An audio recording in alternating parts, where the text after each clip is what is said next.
pone en el tapete un montón de situaciones que independientemente del hecho primigenio, trata de un joven que asesina a una compañera, también hay un montón de cuestiones que circundan, digamos, esta decisión final del joven y que podrían llamarnos la atención. Las nuevas adolescencias, cómo manejan, por ejemplo, sus emociones, cómo abordan sus estados emocionales, qué pasa, por ejemplo, con todo este aluvión de estímulos que reciben, sobre todo potenciado por las redes sociales, cuál es el impacto, cómo son sus relaciones en la escuela, digo, y cómo son sus relaciones también con sus padres. Fíjate que hay todo un análisis que pueda hacerse riquísimo, podríamos estar horas hablando, pero bueno, para eso hemos convocado a Karina Julián, que es una profesional que yo respeto muchísimo en lo particular y que nos puede ayudar a poner un poquito de luz, aunque sea para empezar este debate. Por ejemplo, preguntándonos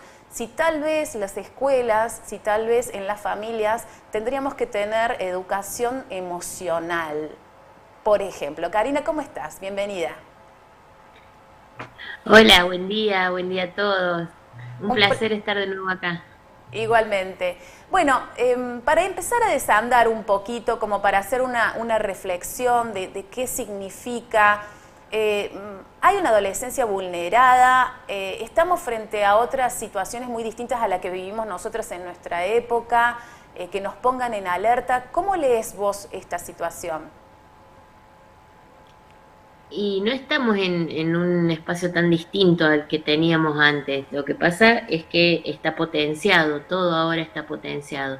Las redes, la globalización hace que, que se potencie y que se deje un poquito de lado todo lo que es el plano emocional.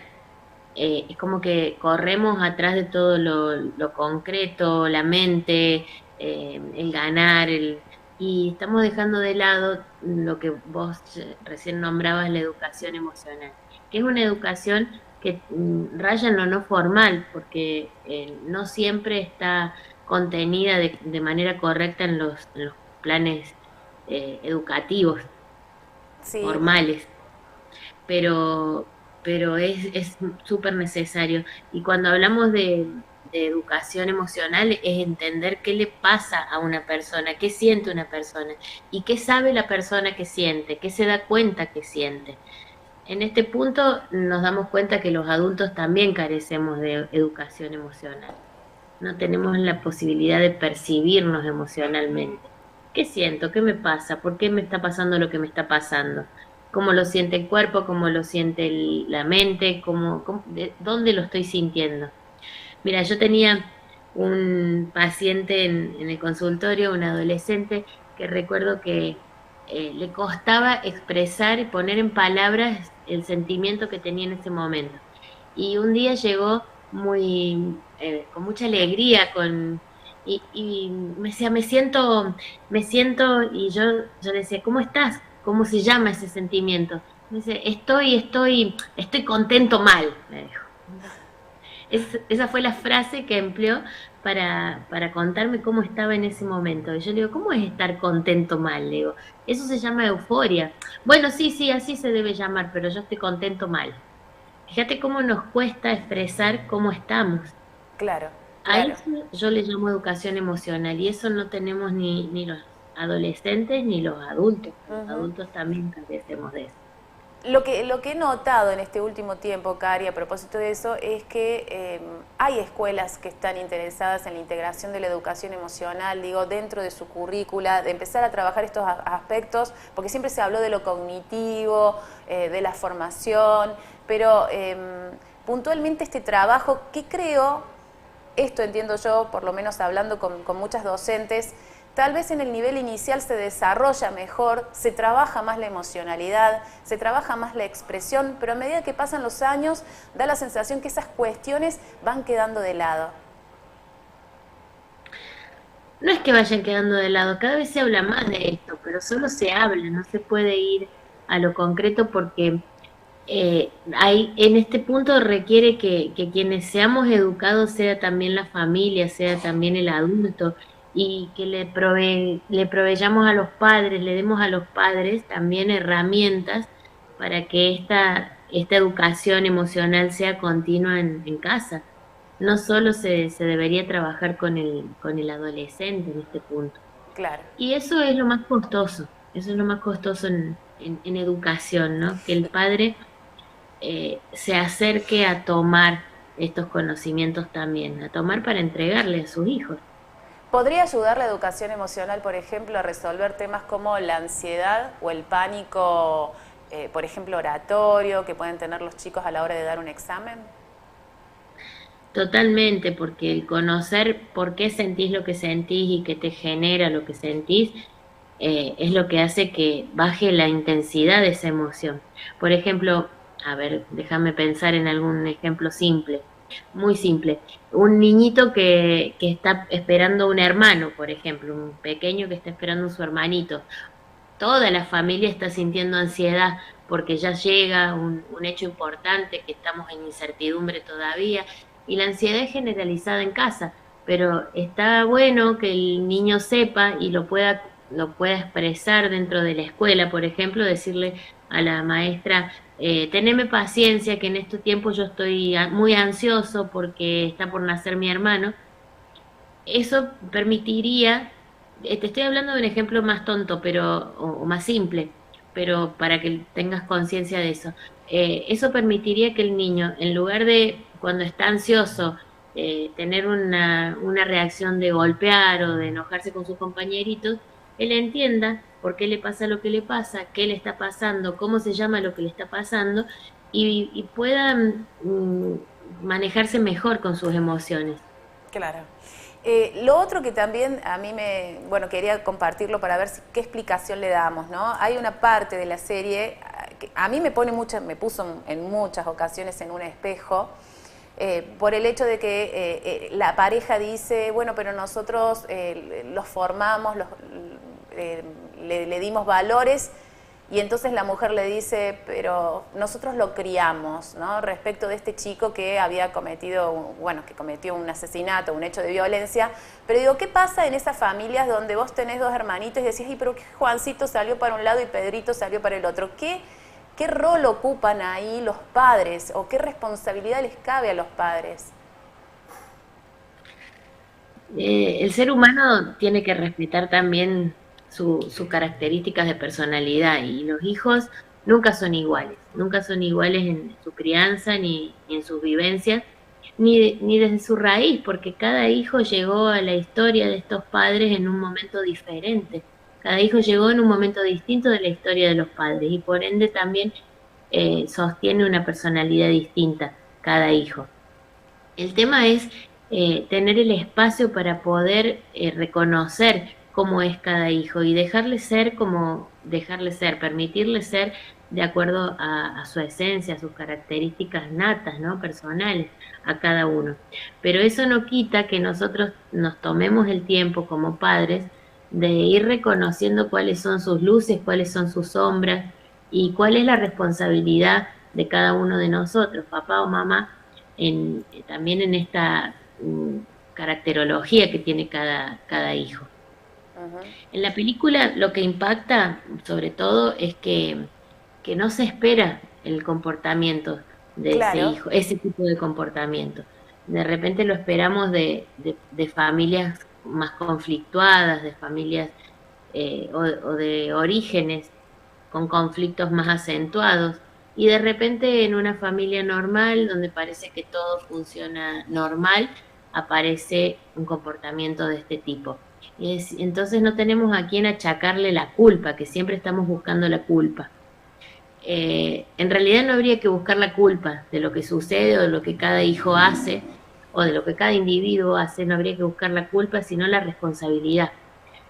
Y la responsabilidad es compartida por todos los integrantes del sistema.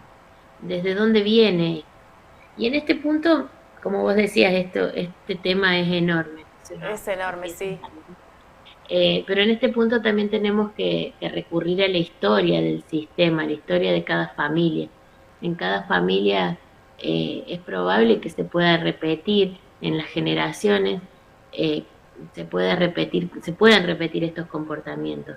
Seres que nacen con comportamientos que surgen sin sin respuesta, sin una lógica, sin un esquema esperable, porque ya en otras generaciones sucedió, hubo eh, algún integrante del sistema que también tenía esto. Y eso tampoco, la historia del sistema no se puede dejar atrás. Qué interesante el tema, ¿no? Porque abre un montón de aristas. Es importante el diálogo, si tenemos que darle así como un tip a las familias, porque digo, esto nos atraviesa a todos, ¿viste? Ese adolescente que se va a la pieza, que cierra la puerta, que vos crees que está seguro porque está en tu casa, que de repente interactúa con otras personas desde un móvil, que no te habla porque le preguntás qué te pasa, contame, y con los padres por ahí termina siendo medio reacio, digo, ¿qué le dirías como para empezar a reflexionar a los padres que tienen chicos adolescentes? ¿Cómo abordar una situación así en líneas generales, ¿no? Pero digo, algo que crees que no podría no faltar en una familia para que se dé una relación de diálogo. Mira, en primer lugar, para que se dé la relación de diálogo, también tenemos que estar nosotros abiertos a contar, a contar. No te digo contar intimidades con los chicos, pero sí eh, también que ellos vean que lo que les está pasando a nosotros también nos pasó. No es que nosotros somos los que regimos su comportamiento y desde afuera somos el adulto perfecto que pone expectativas sobre esos chicos y los chicos lo tienen que cumplir, sino contarle a ellos también que a nosotros todo eso nos pasó, que eso que a ellos les pasa, sea bueno, malo, esperable o no, también lo hemos vivido como adolescentes, como niños. Yo muchas veces le tengo que preguntar a los padres, ¿y vos cómo eras cuando tenías esa edad? ¿Y a vos qué te pasaba cuando tenías esa edad? Y recién así, ahí en ese momento, el adulto hace conciencia de que su hijo no está, no es tan diferente a él y no es una personita que él tiene que domar o educar, simplemente que está viviendo los mismos, pasando por los mismos pasos que atravesó el adulto antes. Entonces, bajar un poco al nivel de no somos solo los educadores de nuestros hijos, sino los seres que conviven y les damos continuamente el ejemplo, siempre retrotraernos a nosotros mismos y poderles contar a ellos cosas que nosotros hacíamos. Hay una brecha grande entre los adolescentes y los niños de hoy con los adultos, porque todo se fue dando de la tecnología, avanzó tanto que nosotros somos, como ellos dicen, ellos son los millennials, nosotros ¿qué somos? Somos como seres que ellos miran con un poco de admiración y un poco de horror por todo lo que hemos vivido nosotros siendo chicos, que ellos no lo han vivido, no lo viven. Contarles sin ir más lejos a un chico lo que es un VHS, no sé, un Sí. cassette para escuchar música. Para ellos es algo novedoso y nosotros somos seres novedosos. Nosotros somos para ellos seres diferentes, totalmente diferentes a lo que ellos son. Entonces ahí hay que achicar la brecha en el diálogo, que nos vean parecidos, que nos vean iguales en algún punto. Claro. Eso por un lado.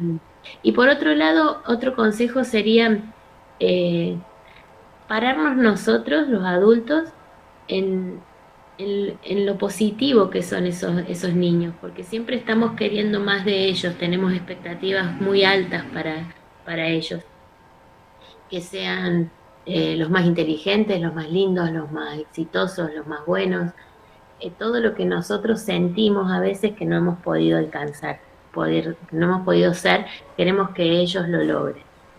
Y en esa vorágine de querer que ellos sean personas inigualables, lo que nos pasa es que nos olvidamos de rescatar y de destacarles lo positivo. Claro. El hecho de que son seres humanos hermosos, que hacen su propio camino, que nos llenan de orgullo en algunos puntos. Por ahí eso nos cuesta expresarlo y decírselo, y que ellos sean conscientes de lo orgullosos que estamos de ellos en algún aspecto.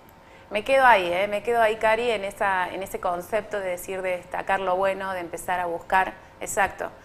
Tantas veces hacemos hincapié en que el error forma parte del aprendizaje, que tal vez deberíamos incorporar eso para pensar que hay muchas cosas positivas que nos suceden. Bueno, vamos a seguir hablando de este tema, porque obviamente, como decías vos, tiene muchas aristas, pero me quedo ahí en ese último concepto y como siempre agradeciéndote tu participación.